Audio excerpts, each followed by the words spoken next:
ప్రార్థన చేసుకుందాం ప్రియులరా. తలల వంచండి. పరిశుద్ధుడు అయిన తండ్రి, ప్రేమ కలిగిన ప్రభువా, నీ ఘనమైన పాదాలకు వందనాలు, స్తోత్రాలు, స్తుతులు చెల్లిస్తూ ఉన్నాం. మరొక పర్యాయము ఈ ఎహెలోహిం టీవీ ద్వారా నాయన సువార్తను ప్రకటించడానికి ఈ చుట్టుపక్కల గ్రామాల్లో నాయనా, ఈ గుంటూరు జిల్లా ప్రభువా, ఈ ప్రాంతం అంతా కూడా నాయనా నీ సువార్తను ప్రకటించడానికి ఈ టీవీ ద్వారా మీరు ఇచ్చిన అవకాశాన్ని బట్టి మీకు వందనాలు చెల్లిస్తూ ఉన్నాం. ప్రభువా, క్రిస్మస్ దినాలలో నాయనా మరి క్రీస్తుడు ప్రభువా మిమ్మల్ని ఎలాగ ఆరాధించాలో, ఎలా స్తుతించాలో కొన్ని విషయాలు మాకు నేర్పుచూ ఉన్నందుకై వందనాలు.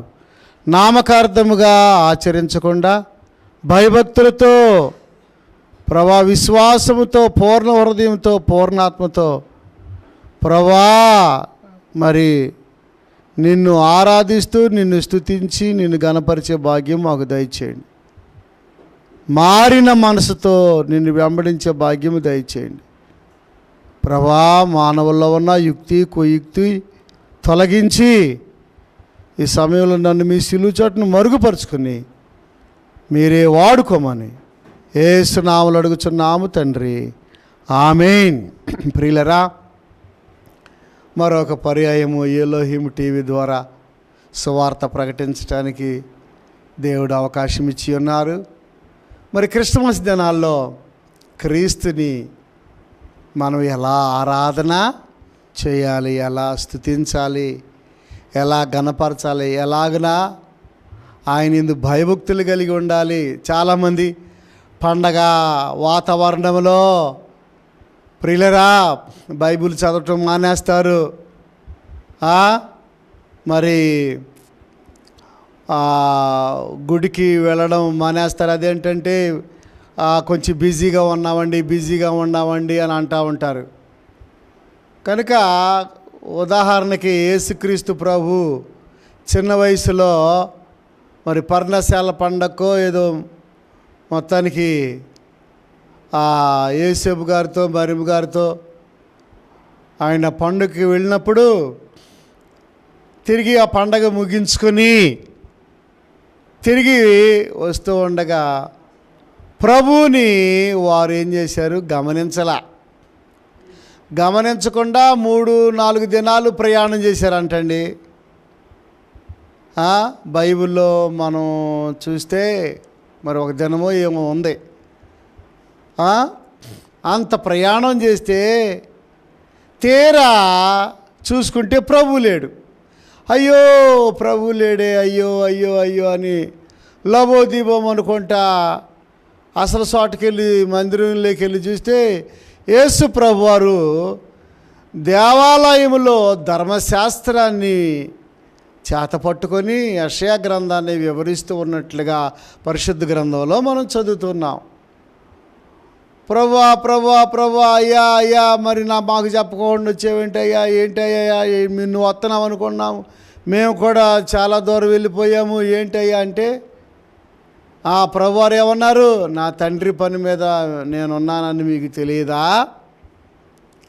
చూసారా, చాలామంది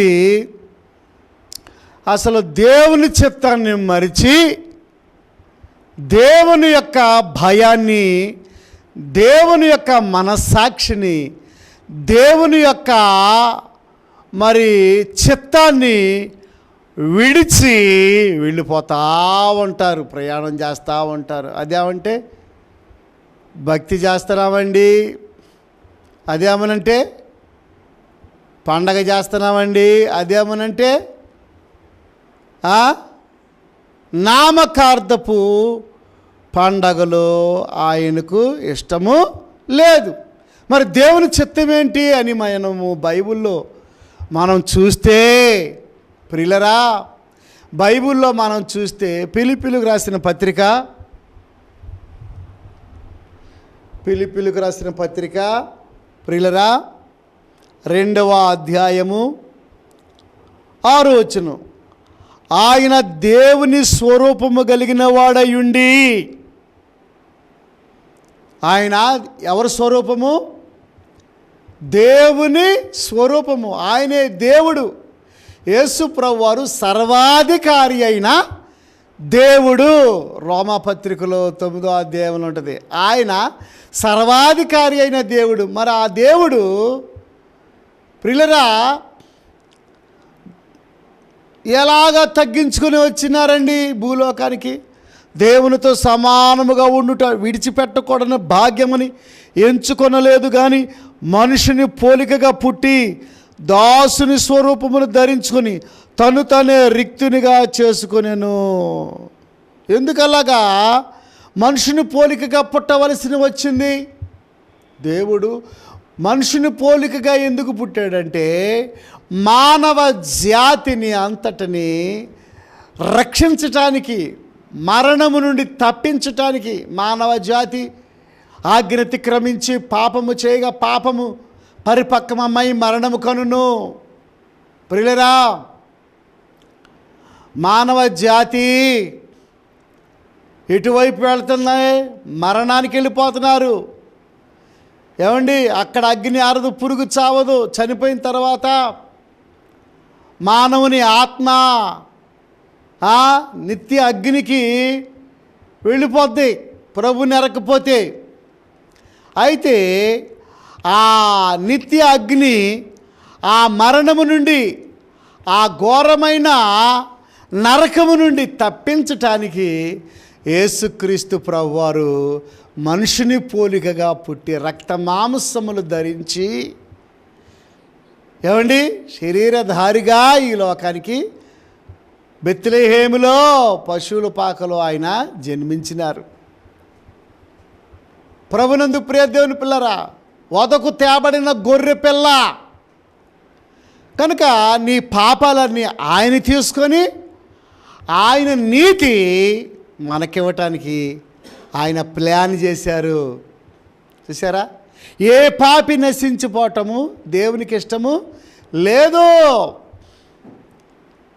ఏమండి, చాలామంది ప్రజలు మరణమును తప్పించుకోవాలని రకరకాల విశ్వ ప్రయత్నాలు చేస్తున్నారు. ప్రియులరా, ఏవేవో పూజలు, ఏవేవో ఏమండి పుణ్యకార్యాలు, ఏవేవో పనులు చేస్తూ ఉన్నారు వారి పరిధిలో, వారి పరిధిలో. కానీ ఒక శ్లోకంలో ఏముందంటే, అసతోమ సద్గుమయ తమసోమ జ్యోతిర్గమయ మృత్యోర్మ అమృతాంగమయ ఓం శాంతి శాంతి శాంతి. అంటే దాని అర్థం ఏంటంటే, అసత్యము, అజ్ఞానము, చీకటి నుండి, అజ్ఞానము నుండి సత్యమునకు, జ్ఞానమునకు నన్ను నడుపుము ఓ దేవా, ఓ తండ్రి. తమస్సు అంటే చీకటి నుండి, జ్యోతి అంటే వెలుగునకు నన్ను నడుపుము, మృత్యువు నుండి అమర్త్వమునకు నన్ను నడుపుము అంటే మరణము నుండి నన్ను జీవములోనికి నడుపయ్యా అని ఓం శాంతి శాంతి శాంతి అంటారు. ఓం అంటే దేవుడా, తండ్రి, రక్షకుడా. ప్రియులరా, ఎవరు నడిపించేది? ఎవరు? ప్రభునందు ప్రియ దేవుని పిల్లరా, ఆ అర్హత ఎవరికి ఉంది? ఆ మరణము నుండి, ఆ పాపము నుండి, ఆ చీకటి నుండి ఆ వెలుగులోనికి నడిపించే అధికారం ఎవరికి ఉంది? దేవుడు ఎవరికి ఇచ్చారు ఆ అధికారము? ప్రభునందు ప్రియ దేవుని పిల్లరా, తండ్రి కుమారునికి ఇచ్చాడు, కుమారుడికి ఇచ్చాడు. ఆ కుమారుడు ఎవరు? ఒక కుమారుని కనును, కన్యక ఒక కుమారుని కనును. కుమారుడు అంటే ఎవరు?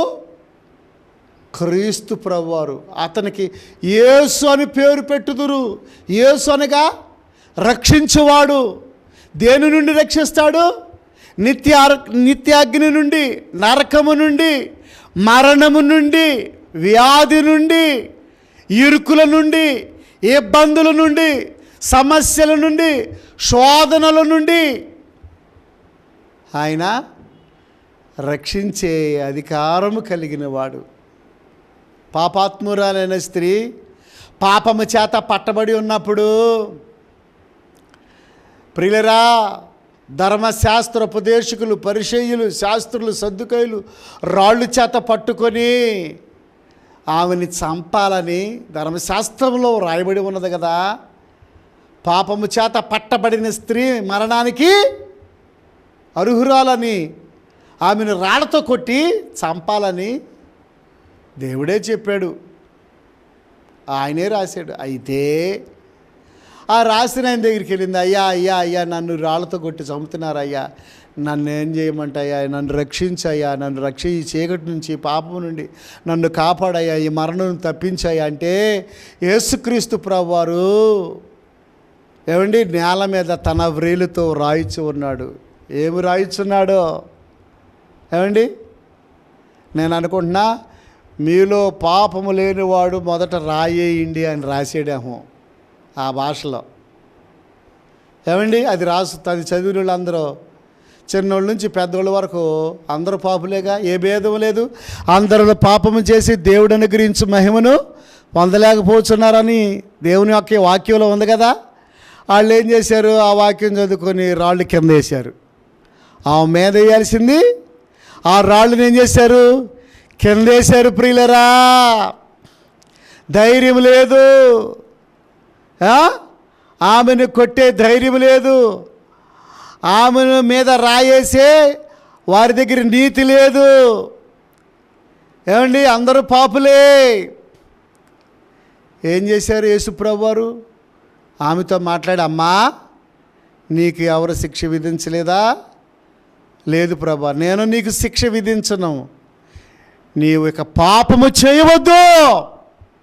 లంచాలు తీసుకోవటము, అబద్ధమాడటము, ఏమండి కట్నం తీసుకోవటము, అన్యాచారాలు చేయటము, ప్రియులరా, దొంగతనము, పొరుగువానిది ఆశించటము, ఏమండి కన్నులతో సైగ చేయటము, నాలుగుతో ఎలా ఎలా ఆడించటము, ఇవన్నీ పాపాలు కాదా? సహోదరి సహోదరుడా, పాపము నుండి నీవు విడుదల పొందావా? పండగ చేస్తున్నావా? పండగ చేయటం నేను తప్పు అనడం లేదయ్యా, కానీ జీవితాన్ని మార్చుకొని పండగ చేస్తే అది నీకెంతో మేలు. సహోదరుడా, సహోదరి, ఈ సమయమందు ఆ చీకటి బ్రతుకు నుండి ఎవరు రక్షించారు? ఆయనలో ఏ పాపము లేదు, ఏ పాపము ఎరగడు, ఏ పాపము చేయలేదు. ఆయన పరిశుద్ధుడు, లోకరక్షకుడు. నశించిన దానిని వెదకి రక్షించటానికి మనిషి కుమారుడు ఈ లోకానికి వచ్చాడు. కనుక సహోదరుడా, నేను బాగానే ఉన్నాను, నేను ఎక్కడ నశించటం లేదు, నేను నా పనులన్నీ బాగానే ఉన్నాయి అని సమయాన్ని వ్యర్థం చేయవద్దు. సమయం ఉండగానే నీ హృదయమని ఇల్లును చక్కబెట్టుకో. ఆయన మనిషిని పోలికగా పుట్టి, ఏ పోలికగా? ఒక చీమగాను, లేకపోతే ఒక సింహముగాను, ఒక పులిగాను వస్తే మనుషులతో ఎలా స్నేహం జరుగుద్ది, సహవాసం ఎలా? అందువల్ల మనుషుని పోలికగా పుట్టి దాసుని స్వరూపము ధరించుకొని తన్ను తాను రిక్తునిగా చేసుకొనెను. మరియు ఆయన ఆకారమందు మనుషుడిగా కనబడి మరణము పొందినంతగా, అనగా శిలువ మరణము పొందినంతగా విధేయత చూపిన వాడై తన్ను తాను తగ్గించుకొనెను. కనుక సహోదరుడా, నీ మరణాన్ని ఆయన తీసుకున్నాడు, నీ వ్యాధిని ఆయన తీసుకున్నాడు, నీ పాపాన్ని ఆయన తీసుకున్నాడు. ఏదేని తోటలో ఆదాము అవ్వల్ని కాటేసింది అపవాది.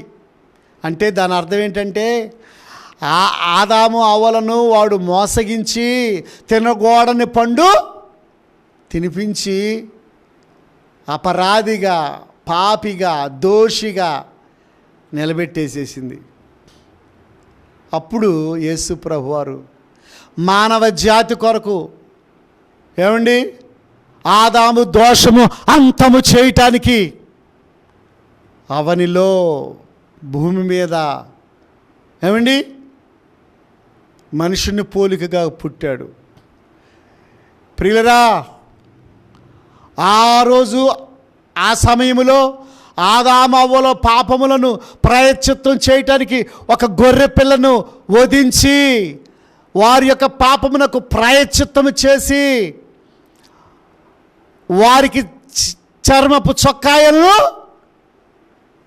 ఏర్పాటు చేశాడు. వాళ్ళ పాపాలకు ప్రాయశ్చిత్తం జరిగింది. మరి ఇప్పుడున్నటువంటి ఈ మానవాళికి అదే బ్లడ్ కదా, అదే జెన్యూన్ కదా, అదే జీన్స్ కదా, అదే తత్వం కదా, అదే పాప స్వభావం కదా, పాప నైజము. మేలు చేయాలని అనుకున్నా సరే మానవుడు మేలు చేయలేకపోతున్నాడు. సహోదరుడా, సహోదరి, చేయకూడని కీడే చేయుచున్నాడు. కారణము మానవ యొక్క నైజము. అబద్ధం ఆడకూడదు అనుకుంటున్నాడు, అబద్ధం ఆడుచున్నాడు. దొంగతనం చేయకూడదు అనుకుంటున్నాడు, దొంగతనం చేయుచున్నాడు. మోసము చేయకూడదు అనుకున్నాడు, మోసము చేయుచున్నాడు. ఆ నైజము, ఆ పాపము మానవుని జీవితములో ఇమిడిపోయి ఉన్నది. చిన్న వయసులో నేను ఒక సందర్భంలో స్కూల్ బెల్లు కొట్టా, టైం అవ్వకోకుండా. మాస్టర్ గారు అన్నారు, ఎవరయ్యా బెల్లు కొట్టింది అని కేక వేశాడు. దెబ్బతో భయపడి నేను గట్టిగా, నేను కాదండి మా తమ్ముడు కొట్టాడండి అని అబద్ధం చెప్పా. ఎవరు నేర్పారు నాకు అబద్ధం? పుట్టుకతోనే చిన్న వయసు నుండే రక్తములో, మనసులో, హృదయములో, శరీరములో ఏమండి మానవుడు పుట్టాడంటే అబద్ధం కూడా యాడ్ అయిపోయింది, మోసం యాడ్ అయిపోయింది, చీకటి యాడ్ అయిపోయింది. వస్తానే మనం పాపంతోనే ఏమండి జన్మ పాపం, కర్మ పాపం. మా తమ్ముడు అన్నాడు, అన్నయ్య నాకు ఎలా అందుద్ది, అది ఎలా అందుద్ది, అది ఎత్తులో ఉంది కదా గంట, నాకు ఎలా అందుద్దంటే నేను అన్నాను, వెంటనే ఎవరో నేర్పినట్లుగా రాయి మీద రాయేసుకుంటే అందదంటరా, రాయి మీద రాయేసుకుంటే అందదా, ఇక్కడ రాళ్ళు అన్నయ్య, ఎవరు తీసుకొచ్చారు రాళ్ళు అని అన్నాడు. కనుక అది తర్వాత వాక్యం చదువుతూ ఉండగా, దేవుని మాటలు వింటూ ఉండగా నేను అబద్ధం చెప్పానే అని గ్రహించి వెళ్ళి ఆ మాస్టర్ గారి దగ్గరికి వెళ్ళి కాళ్ళు పట్టుకుని క్షమాపణ అడుక్కున్నాను. అయ్యా, దినమందు మా తమ్ముడి మీద నేను అబద్ధము చెప్పానయ్యా, మా తమ్ముడే కొట్టాడయ్యా, మా తమ్ముడే ఈ బిల్లు కొట్టాడయ్యా, నా అబద్ధము ఆడానయ్యా. అబద్ధములు ఒప్పుకోవాలి, సరి చేసుకోవాలి, చక్కబెట్టుకోవాలి. లేకపోతే పాపం వల్ల వచ్చే జీతం మరణము. ఓ సహోదరుడా, ఓ సహోదరి, ఎలాంటి మరణం అది? అగ్ని ఆరదు, పురుగు చావదు. ఆ మరణాన్ని జయించే అధికారము ఎవరికి ఇచ్చారు? యేసయ్యకు ఇచ్చినారు. ఏమండి, యేసు నామములోనే పాప క్షమాపణ, పశ్చాత్తాపము. తండ్రి అయిన దేవుడు, కుమారుడైన దేవుడు, పరిశుద్ధాత్మ దేవుడు, త్రియేక దేవుడు. అమ్మా, నిన్ను ఎవరు శిక్ష విధించలేదా? అయ్యా, నన్ను ఎవరు శిక్ష విధించలేదయ్యా. మరణాన్ని కొట్టివేశాడు ఆ సమయంలో యేసు ప్రభు వారు. ఆమె యేసు ప్రభు దగ్గరకు వచ్చి, బ్రతిమలాడి కన్నీటితో తన పాపాన్ని ఒప్పుకుంది గనక ఏమండి ఆమెకు పాపక్షమాపణ దొరికింది. పాపక్షమాపణ దొరికింది. నిన్నెవరు శిక్ష విధించలే? అవునయ్యా, ఎవరు విధించలేదయ్యా, శిక్ష విధించలేదు. నేను కూడా నీకు శిక్ష విధించను, సమాధానము గలదానివై వెళ్ళు, ఇక ఎన్నడూ పాపము చేయవద్దు. పాప క్షమాపణ దొరికింది. ఓ సోదరుడా, సోదరి, అదే పాపములో ఉంటా ఆరాధన చేస్తావా? అబద్ధాలతో బ్రతుకుతూ, దొంగతనము చేస్తూ, వ్యభిచారం చేస్తూ, ప్రేమిస్తూ, సెల్ ఫోన్లో వ్యర్థమైనవి చూస్తూ, ఈ లోక స్నేహములు చేస్తూ నీవు యేసు ప్రభువుని కొని ఆ ఆరాధన చేయాలని నీవు అలవాటు ప్రకారంగా నీవు ఎన్ని సంవత్సరాలు నీవు పండగ చేసుకున్న దానివల్ల ప్రయోజనము లేదు. పాపమును ఒప్పుకొని సొంత రక్షకుడిగా యేసయ్యను నీ హృదయం అంతటితో ఒప్పుకొని నీవు దేవునికి పూర్తిగా లోబడినట్లయితే అప్పుడు నీవు పాట పాడినా, ప్రసంగం చేసినా, స్టార్ వెలిగించినా, కొవ్వొత్తి వెలిగించిన, క్రిస్మస్ ట్రీకి అలంకరణ చేసిన, నక్షత్రాన్ని నీవు ఏర్పాటు చేసినా, లెగిస్తే నువ్వు అబద్ధాలు ఆడతావు. లెగిస్తే నోరు తెరిస్తే అబద్ధం, నోరు తెరిస్తే అబద్ధం.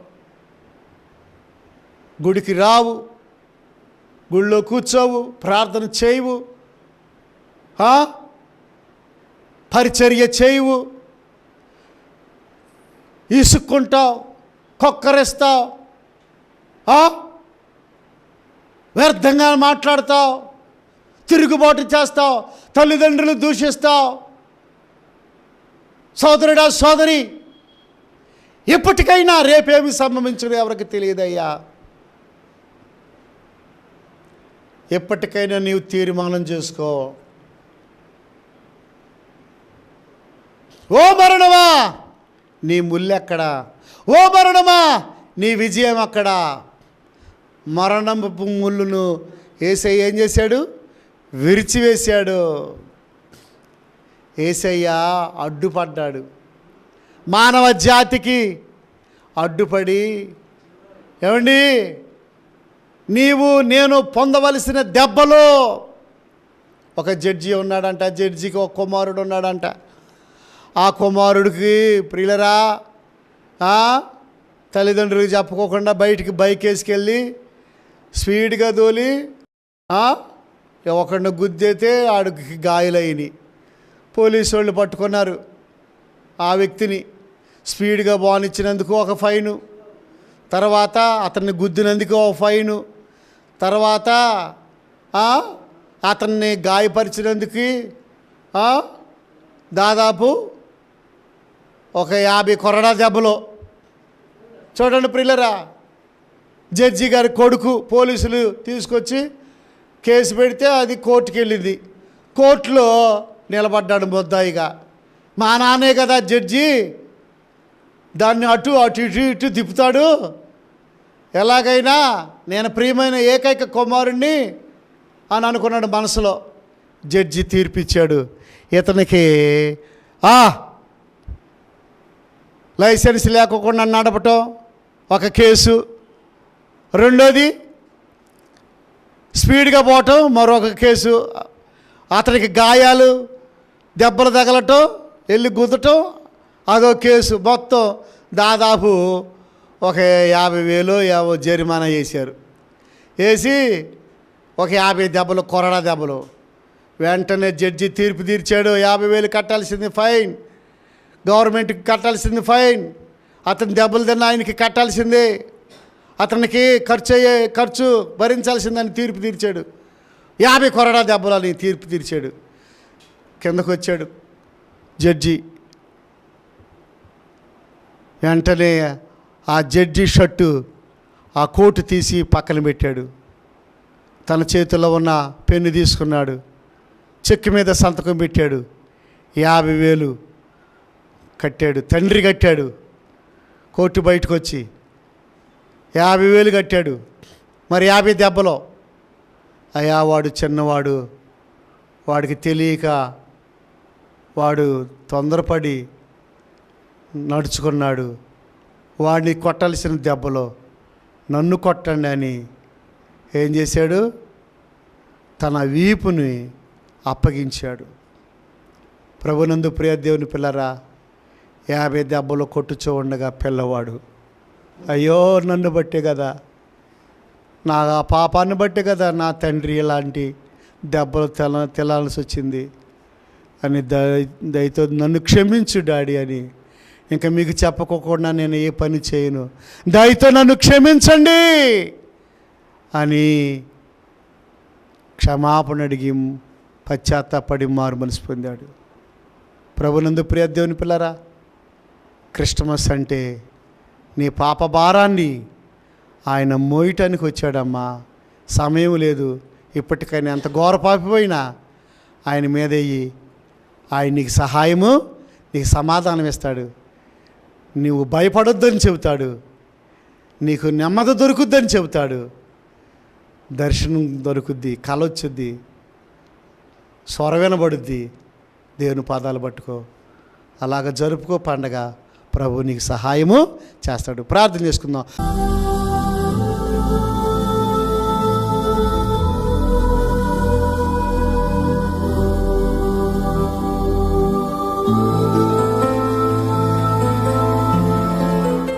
పరిశుద్ధుడైన తండ్రి, ప్రేమ కలిగిన ప్రభువా, నీ పాదాలకు వందనాలు చెల్లిస్తూ ఉన్నాం. దాసుని స్వరూపం ధరించావు అయ్యా, నిన్ను నీవు రిక్తునిగా చేసుకున్నావు, మనిషిని పోలికగా పుట్టావు, మరణం పొందినంతగా సిలువలో మా కొరకు ప్రాణం పెట్టావు నాయన.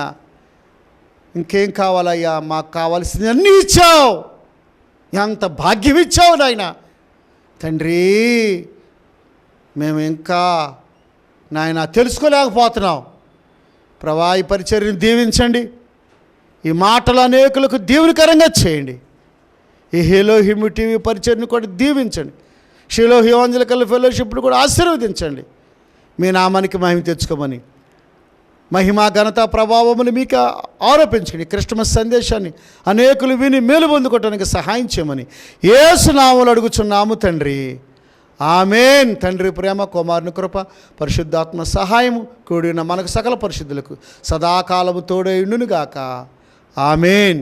God bless you. దేవుడు మిమ్మల్ని, మీ కుటుంబాల్ని దీవించి ఆశీర్వదించును గాక. ఆమేన్.